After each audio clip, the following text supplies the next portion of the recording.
सुप्रसिद्ध फकीरा कादंबरीचे अभिवाचन स्वर बबन चखाले सासवड, संकल्पना ज्येष्ठ साहित्यिक माधव जाधव कंधार, दिग्दर्शक पांडुरंग कोकुलवार, आकाश प्रकाशन नांदेड, भाग 29. एका उंच कड्यानं आपली मुंडी ढगात घातली होती. मंद गतीनं तरंगणारे प्रचंड ढग त्या कठीण सह्याद्रीच्या मस्तकावर आदळून दिशा बदलून घेत होते. उंच डोंगरातील रानटी वारे बेबंद पळत होते. त्यांच्या धसमुसळेपणानं घनदाट वनश्री नम्र होऊन त्यांना वाट देत होते. जे वृक्ष ताठ राहण्याचा प्रयत्न करीत होते त्यांना वारा सहस्रकरांनी वाकवीत पुढे रेटीत होता. करवंदी, बोरी, बाभळी, पिंपरण, जांभूळ, सागवान, पांगिरा या वृक्षांची वाऱ्यानं दानादान होत होती. पालापाचोळ त्यांच्यापुढं लोटांगण घेत होता. ऐन गिरीकंदरात एका दाट झाडीत फकीराचा तळ पडला होता. 8 कारवानी घोडे करवंदीच्या जाळीखाली पाग करून बांधली होती आणि त्यांचा तो गबऱ्या पाठीवरचं जीन तसंच घेऊन उभा होता. एका कठीण प्रसंगात आपण आहोत याची जणू त्यालाही जाणीव होत होती. सर्वत्र गंभीर वातावरण दाटलं होतं. फकीराची माणसं डोंगराच्या कपारीत सर्व नाक्याच्या वाटा दाबून बसली होती. हत्यारबंद माणसांनी करवंदीच्या विशाल जाळ्या उग्र भासत होत्या. त्यांना छावणीचं रूप आलं होतं. चिंचणीकर पिरा, साजूरकर निळू, साधू, मुरारी, बहिरू, सावळा, तायनू महार, बहिरोजी महार, घमांडी अशी एका आगळी एक दिलदार आणि बेडर माणसं तिथं वावरत होती. आज 1 महिन्यात दूरदूरचे मांग येऊन फकीराला मिळाले होते. हजेरी देऊन जगण्यापेक्षा लढून मरण्याचा त्यांनी हिया केला होता. आलेल्या लोकांना निरनिराळी कामं वाटून देऊन फकीरानं सर्व तयारी केली होती. 1 महिन्यात फकीरानं सह्याद्रीच्या खांद्यावरून कित्येक मैल दौड मारली होती आणि कैक शिरजोरांना धूळ चारली होती. जे त्या भागात बळी होऊन बसले होते त्यांना त्यानं जमीनदोस्त केलं होतं. त्याचं नाव ऐकून कैकांना कापरं भरत होतं. फकीराचा तो दरारा ऐकूनच रावसाहेब पाटील आपले शेवटचे दिवस जपून ठेवण्याचा प्रयत्न करीत होता. परंतु फकीरानं ज्या दिवशी घर सोडलं त्या दिवसाची त्याला सारखी आठवण येत होती. त्या दिवशी राधानं आगतिक होऊन स्वतःचं तोंड बडवून घेतलं होतं. सरूनं हुंदका कंठात दाबून ठेवला होता. म्हातारी रायबाई ऊर बडवीत होती. दौलतीनं आसू ढाळीत गाबऱ्यावर खोगीर घातलं होतं. त्या स्थितीत त्या 4 जीवांना सोडून साधूनी फकीरा हे परांगंदा झाले होते. आता त्यांची भेट कशी होणार, कधी होणार? एकाएकी आलेला प्रसंग हा सर्वांनाच दाहक वाटल्यानं सर्वच दुःखी झाले होते. करते म्हणून पुढे आलेले दोघेही मुलगे फकीरा व साधू फरारी होत आहेत. हे परत कधी येणार का सरकार पाटीलनी खो त्या दोघांना ठार करणार या आणि अशा कैक इंगळ्या राधा, दौलती, राही यांच्या काळजाला डसत होत्या. भर मध्यान्ह रात्री जेव्हा ती सारी जण घर सोडून निघाली तेव्हा सर्व लहान थोरांनी दारात येऊन त्यांना निरोप दिला होता. त्यांचे ते कृश हात, दुष्काळानं जर्जर केलेले देह फकीराच्या सारखे नजरेसमोर येत होते. गेल्या काही दिवसांच्या अनुभवानं तो पार बदलून गेला होता. एका जाळीत निवांत पडून त्या प्रसंगाचं ती आठवण तो काढीत होता. आज 8 दिवस त्याला घराकडची काहीच बातमी कळली नव्हती. सरू त्याच्या डोळ्यापुढं सारखी येत होती. आई भिंतीला टेकून तळमळत असेल, आबा घोर करीत असेल, थोरली आई चडफडत असेल. आपलं घर, आपलं अंगण, मांडव, गाव आपणाला अंतरलं. आता किती दिवस असे जाणार याचा विचार करीत तो पडला होता. रात्र सामसूम झाली होती. डोंगरातील जग केव्हाच निश्चित झालं होतं. चराचर अंधारात विलीन होऊन कितीतरी वेळ झाला होता. आती विशाल सह्याद्री पण तोही थंड भासत होता. मध्येच कुठंतरी एखादं पाखरू नाजूक आवाज काढून भर्रकन जात होतं.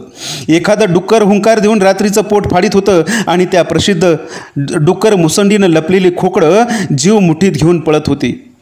सशांच्या उरात धडकी भरत होती. बेलाग उंच गांजणीत तरसांची धडपड सुरू होती. घमांडी दिवस बुडताना घराकडे गेला होता. तो घरची खुशाली ऐकून व आपली लोकांना देऊन येणार होता म्हणून सर्वजण उत्सुक होऊन घमांडीची वाट पाहत होते.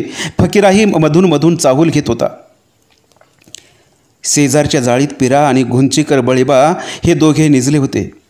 ते दोघंही घोरत होते. त्यांच्या त्या प्रचंड घोरानं कोणाचं चित्त स्थिर राहत नव्हतं. त्यांनी ती घर ऐकून एक मोठं रानडुकर त्या जाळीच्या रोखानं बावरून कान टवकारून हळूहळू जवळ येऊ लागलं होतं. पण डुकराची त्या दोघांवर होणारी चढाई कोणालाही कळत नव्हती. कारण जो तो आपल्याच विवंचनेत होता. त्यांना झोप येत नव्हती आणि विचार त्यांना सोडित नव्हते. आपलं काय होणार या विचारावर बायका पोरांचं काय होणार या विचारानं मात केली होती. एका जाळीखाली अंधारात सावळा अंगावर घोंगडं घेऊन बसला होता. त्यानं सडकून गांजा ओढला होता आणि त्याला तार चढली होती. त्या तारे तो बोलत होता नि ताईनो पडल्या पडल्या ऐकत होता. ते घोंगड्यांची खोळ खालवर घालून पोटाशी आपली प्रचंड कोराट घेऊन सावळाच्या बोलण्याला हुंकार देत होता. आपला प्रत्येक शब्दाला ताईनूनं हुंकार दिला पाहिजे असा सावळाचा आग्रह होता. हुंकार देण्याला किंचित खंड पडताच तो ताईनूला डिवचून जागा करीत होता. नाहीतर मोठ्यानं म्हणत होता, जागा हायसं का? हं हाय की, बोला तुम्ही. ताईनू अंगावर घोंगडं घेऊन त्याला म्हणत होता आणि मग सावळा समाधान व्यक्त करीत बोलत होता, हे गोरे लोक मारुतीच्या अवलाद हाय.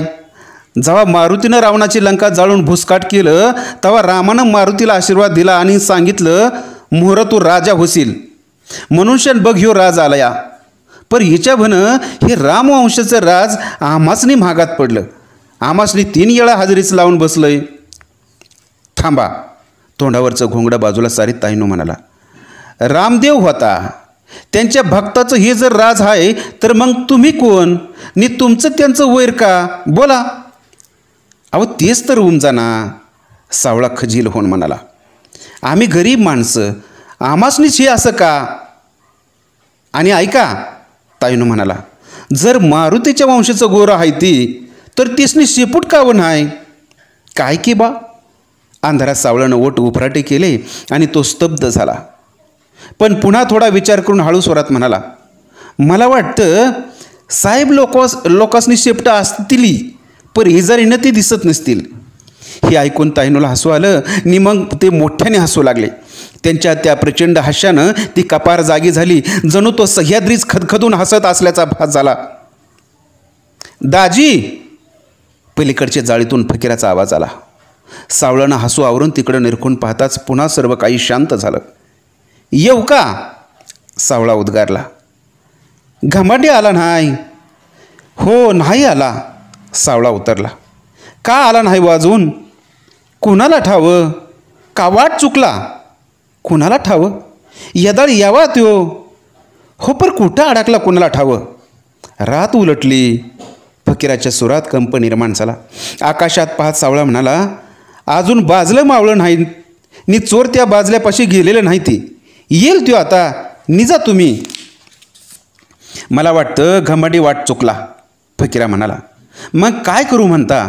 सावळानं विचारलं आणि फकीरा म्हणाला, वाईच चुचकारून बघा. सावळा जाळीबाहेर आला आणि एका कड्यावर उभा राहून खाली तळवाड्याकडे पाहत त्यानं मोराप्रमाणे विचित्र आवाज काढला. तो त्याचा आवाज दूर गेला. सर्वजण कानुसा घेऊ लागले. उशिरानं खालून प्रतिध्वनी आला आणि सावळानं आनंदानं उडी मारली. घामा आला. त्याबरोबर बळीबाच्या जाळीजवळ आलेलं डुक्कर भेदरून धडपडत कपारी खाली धावलं. थोड्या वेळानं घमाडी वर आला. त्याच्याबरोबर बेडसगावचा भिवा मांग होता. त्याला पाहून फकीराला किंचित आनंद झाला. हा भिवा शरीरानं मजबूत होता. शिवाय तो सावळाचा पाहुणा होता. दगा होण्याचा मुळीच संभव नव्हता आणि आता फकीरालाही एक माणूस हवा होता. बेडसगावकराला पाहून सर्वांनी आनंद झाला. घमांडीनं घराकडची खुशाली नि एक हिंमतवान माणूस आणला याबद्दल सर्वांनी त्याची पाठ थोपटली. मग त्यानं प्रत्येकाच्या घरची खुशाली निरोप सांगितली आणि म्हणाला, 8 दिवस झालं शेगावकर खोत गावात आलाया. रोज रातचं पाटील मांगवड्यात येऊन घरात शिरून झडती घेतोय. बायका पोराशनी शिव्या देतोय नि कालच सातारचा दांडगा साहेब येऊन शान गेला. फकीरा दाजीला धरून देणाराला इनाम देईन असं म्हणत होता. तेव्हा दौला आबानं नि राधाईनं सांगितलंय की तुम्ही जपून असा. शिगावचा गणुरामुशी येणार आहे. त्याला डोंगर चढू देऊ नका. खंडू ओरडला. खोत त्या गण्याला फितवून इकडं पाठवील नि दगा होईल. नायकाचं खरं आहे. फकीर म्हणाला, आता कुणावर सरळ विश्वास टाकू नका. माणूसनं माणूस पारखून घ्या, नाहीतर आपण सारी एका दमात मरू. मग तो घमाडीकडे वळून म्हणाला, बरं आबाने आणि काय सांगितलं? आबानं? घमाडी म्हणाला, गण्याला हाजरी लागली या. तेव्हा तो आबाकडे येऊन म्हणत होता की मला फकीराकडे घालवा. ताईनो गप्प ऐकत होता. तो मध्येच म्हणाला, खोटं. आता अशी बायकायकाला हाजरी लावून सरकार ती माणसं इकडे सोडील आणि हात येऊन दगा. म्हणून आपण वाईस सावध असूया. मोरा म्हणाला. त्यावेळी दगा होणार या कल्पनेने सर्वांची मनं पोळली. आपले वैरी स्वस्त नसून आपल्या जीवावर उठले आहेत, हे सर्व बाजूनी आपल्यावर हल्ला करण्याची तरतूद करीत आहेत याची जाणीव सर्वांना झाली. परंतु बेडसगावकरासारखा एक जबरा माणूस आपल्या बंडात स्वतः येऊन सामील झाल्यानं त्यांना परम समाधान झालं होतं. भिवानं फकीराची ती उग्र मूर्ती जेव्हा पाहिली तेव्हा तो चकित झाला. एका प्रबळ सत्तेविरुद्ध बंड करणारा हा आपल्या जमातीतला माणूस म्हणून फकीरा त्याला दैवताप्रमाणे भासला आणि तोही जीवावर उदार झाला. भिवाला पाहून तायनूला सर्वांपेक्षा अधिक आनंद झाला. भिवाच्या दाट करड्या मिशा सरळ पुढे झेपावत होत्या आणि त्यांनी त्यांचा रुंद जबडा झाकला होता. त्याचे टपोरे डोळे भलतेच रागीट दिसत. त्यावरच्या करड्या भोवयांनी त्याच्या चेहऱ्यावर तापटपणाचा भाव सारखा दिसे आणि तायनूला तसलाच माणूस आवडत असे. डोंगरे लाकडांचा जाळ मंद जळत होता. सावळा तायनू व भिवा त्या जाळाभोवती बसून शेकत होती. भिवा चिलमीत निखारा कोंबन मिशा आजूबाजूला सारून झुरके मारित होता. मध्यानं रात्र उलटली होती. वाऱ्याला जाग आली होती आणि तो कपारीने बेभान पळत होता. घमंडी आल्यामुळं आणि घराकडची खबर समजल्यानं सर्वांच्या उरावरचं दडपण हलकं झालं होतं. ते जाळी जाळीत घोरत होते. गबऱ्या नाचत होता आणि त्याच्या शेजारच्या जाळीत फकीरा जागाच होता. त्याला झोप येत नव्हती. कितीतरी उशीर तो पडून तो कंटाळला आणि चटकन जाळीबाहेर आला. वाऱ्याच्या झोतानं त्याला बरं वाटलं. मग तो शांतपणे जाळाजवळ गेला. त्याला पाहताच भिवानं म्हटलं, या की बसा. हां बोला, कसं काय चाललंय तुमच्या खोऱ्यात? फकीरा जाळाजवळ बसत बोलला आणि भिवा म्हणाला, बेडसगावात सरकार खजिना हाय. तेव्हा सारं गाव अंमलदारीने उठवून काढलाय. त्यात आम्हा गरिबावर ही हाजरी. डोसका हलवाय फुरुसकच नाही. खजिना? फकीरा गंभीर होऊन म्हणाला, खजिना तिथं कसा? त्या भागातला सारा वसूल आधी बेडसगावला येऊन मग पुढं कोल्हापूरनं रवाना होत असतो. भिवानं सांगितलं आणि फकीरा डोळे अंकुचित करीत म्हणाला, खजिन्यावर किती लोकांचा पहारा असतो? पहारा कशाचा? भिवा म्हणाला, इनमेन 4 मुंडके कवा तर येऊन जात्यात आणि एक बामण हाय, तो एकटाच त्याची राखण करीत असतो. म्हणजे खजिना कोण फोडेल असं सरकारला वाटत नाही? फकीरानं आश्चर्य व्यक्त करीत बोललं. कोण फोडणार? भिवा म्हणाला, ह्या सरकारला कोणाचं भ्या वाटत नाही म्हणून तर तो खजिना बामणाच्या वाड्यात ठेवलाय. रक्कम तुंबली की मग ती कोल्हापूरला जाती. त्यावेळी मात्र 7-8 माणसं बंदुक्या घेऊन शन येतात. खजिन्यात किती रक्कम असते? फकीरानं प्रश्न केला. किती असते कोण जाणं? भिवा उद्गारला आणि फकीराच्या डोक्यात तो खजिना खळखळू लागला. तो चटकन उठून आपल्या जाळीत आला आणि त्यानं हाक मारली. मुरा, बळी, साधू हे तिघे धडपडून उठले आणि धावले. त्यांना जवळ घेऊन फकीरा म्हणाला, बेडसगावात इंग्रजांचा खजिना तुंबलाय. असं म्हणून त्यानं पूर्वेकडे नजर टाकली. आकाश लाल झालं होतं. अनंत रंगाचा सडाटा सांडला होता. मखमली गालिचेच्या पायघड्या तोडवीत नवा रवी भूतलावर पदार्पण करीत होता. त्याची ती नयनरम्य शोभा पाहून फांदीवर बसलेली पाखरं आपल्या मंजोळ स्वरात एकमेकांना सांगत होती, शेष वेचिता 18 घटका, पूर्व दिशेने क्षाळीले मुखा, कुंकुम रेखिले त्या तिलका, अरुणोदय बोलिजे. मग काय करू म्हणता दाजी? त्या तिघांनी प्रश्न केला आणि फकीरा बेडसगावच्या दिशेने पाहत धीर गंभीरपणे म्हणाला, चला तयारी करा, तो खजिना मारूया. वाटेत वाघ उठला असं साहेबाला वाटलं पाहिजे. लाव म्हणावं हाजरीने कर हात राज. मग कवाची तयारी करूया? साधू म्हणाला, लवकर चला. बेडसगावच्या त्या बामणाच्या वाड्यात ती दौलत अडकून पडली. फकीरा आवाज चढवीत म्हणाला, तिला मोकळे करा. हो, पण आधी मला आईला, बाबाला, थोरल्या आईला एकदम भेटून येऊ दे. पर तुम्ही माणसांची जुळणी करा. 100 माणसं कडवी घ्या आणि चला.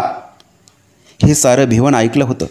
तो पुढं येऊन म्हणाला, पर बामणाकडं बंदूक हाय आणि बंदुकीपुढं बळ बेकार होतं. भलताच मार आहे म्हण. माझं बळ तोफेपुढं बेकार होणार नाही, फकीरा तीव्र स्वरात म्हणाला. बंदूक असू दे बंदूक. किती गोळ्या उडविल ती? एक माणूस 10 गोळ्या खाऊया. मेलेला मेंढरू अग्नीला भीत नाही. उद्या मरायचं ती आज मरूया, पण जरा माणसावानी आणि हिमतीनं. पंत म्हणीत, एक राजा हात झाला, त्याचं नाव मी विसरलो. तो राजा म्हणत होता, शेळी होऊनशान 100 वर्ष जगण्यापरीस वाघ होऊनशान 1 दिस जगावं. आणि तेच खरं आहे. वाघच होऊया आणि वाघासारखं मरूया. चला जमवा माणसानी, चला. हो, पण आधी मी वाईच घराकडे जाऊन आईला भेटून येतो.